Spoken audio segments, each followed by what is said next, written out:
അതെ, നല്ല മഴയത്ത് ചോറിൻ്റെ ഒപ്പം നല്ല ചൂട് രസം ഒഴിച്ച് കഴിക്കാൻ ഒരു പ്രത്യേക ടേസ്റ്റ് അല്ലേ? അപ്പോൾ നമ്മൾ ഇന്ന് ഉണ്ടാക്കാൻ പോകുന്നത് ചെറുനാരങ്ങ കൊണ്ടുള്ള ഒരു രസമാണ്. അതിന് വേണ്ടിയിട്ട് ഒരു 1/4 കപ്പ് പരിപ്പ് നന്നായിട്ട് വേവിച്ച് വയ്ക്കുക. ഇനി നമുക്കിതിലേക്ക് ചേർക്കാനുള്ള രസപ്പൊടി ഉണ്ടാക്കാം. അതിന് വേണ്ടിയിട്ട് ഒരു 2 സ്പൂൺ കടലപ്പരിപ്പ് എടുത്ത് നന്നായിട്ട് ഡ്രൈ റോസ്റ്റ് ചെയ്യുക. ഇത് നന്നായിട്ട് മൂത്തതിന് ശേഷം ഇതിലേക്കൊരു 4 വറ്റൽമുളകും കൂടെ ചേർത്തിട്ട് നന്നായിട്ട് മൂപ്പിക്കുക.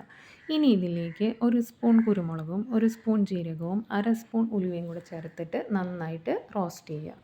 ഇത് നന്നായിട്ട് മൂത്ത് കഴിഞ്ഞാൽ ഗ്യാസ് ഓഫ് ചെയ്തതിന് ശേഷം ഇതിലേക്ക് 1 സ്പൂൺ മല്ലിപ്പൊടിയും 1/2 സ്പൂൺ മഞ്ഞൾപ്പൊടിയും കൂടെ ചേർത്തിട്ട് നന്നായിട്ട് മൂപ്പിച്ച് വയ്ക്കുക.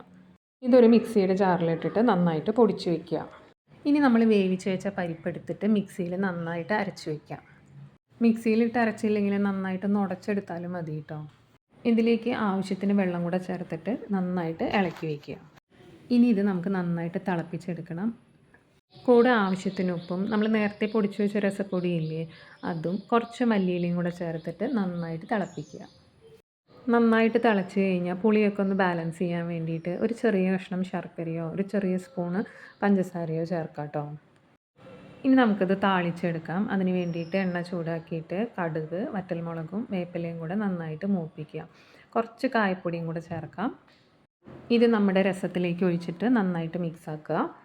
ഇനി ഒരു 5 മിനിറ്റിന് ശേഷം നമ്മുടെ സ്റ്റാർ ഇൻഗ്രീഡിയൻറ്റ് ലെമൺ ജ്യൂസ് നമുക്കിതിലേക്ക് ചേർക്കാം. നമ്മുടെ പുളിക്കനുസരിച്ച് ചേർക്കാം കേട്ടോ. ഞാനിവിടെ ഒരു 3 ചെറുനാരങ്ങ വരെ ഉപയോഗിച്ചിട്ടുണ്ട്. ഇനി നല്ല ചൂട് ചോറിൽ ഒഴിക്കുക, കഴിക്കുക. ഓഹ്, ഒരു രക്ഷയില്ല കേട്ടോ.